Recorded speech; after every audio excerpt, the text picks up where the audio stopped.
by sme odišli aj na kraj sveta, ako sa hovorí, na rodný kraj sa zabudnúť nedá. Aj keď žijem v Bratislave už vyše 30 rokov, moje spomienky a návraty do môjho rodného kraja nie sú náhodné. Či je to už v literatúre, alebo vo filme. Aj keď už žijem vyše 30 rokov. Jednoducho sa nedá zabudnúť na to, kde ste robili prvé kroky a kde ste sa roztopačne smiali a ticho plakali. A to sa dá len s tými najbližšími. A preto ma tak neraz zabolí, keď či už počujem alebo vidím v nejakých médiách správu o tom, že ten náš Prešovský kraj je stále na tom chvoste. Keby to bolo len, čo sa týka zemepisnej polohy, tak by ma tak hlava nebolela. Ale žiaľ, tam je iný problém. Zabolí ma, keď počujem, že je tam najvyššia nezamestnanosť, najnižšia životná úroveň.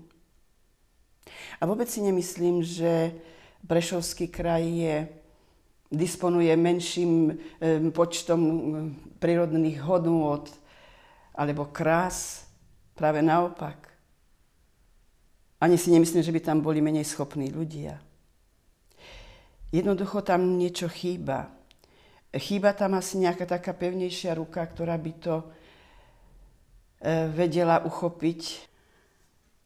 Skrátka človek, ktorý vie, čo chce. A mne sa tak vidí, že pán doktor Haďary už na poste primátora Prešova dokázal nielen slovami, ale aj skutkami, že má veľmi jasný projekt a vie, o čo mu ide.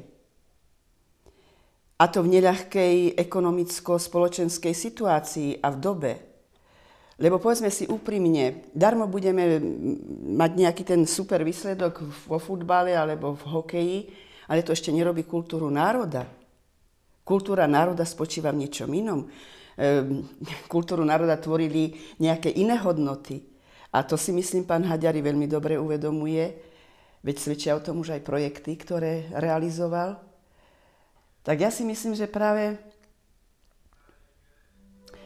pán Haďary by ako predseda samosprávneho Prešovského kraja, či už po stránke profesnej a hlavne ľudskej, statočne obstal.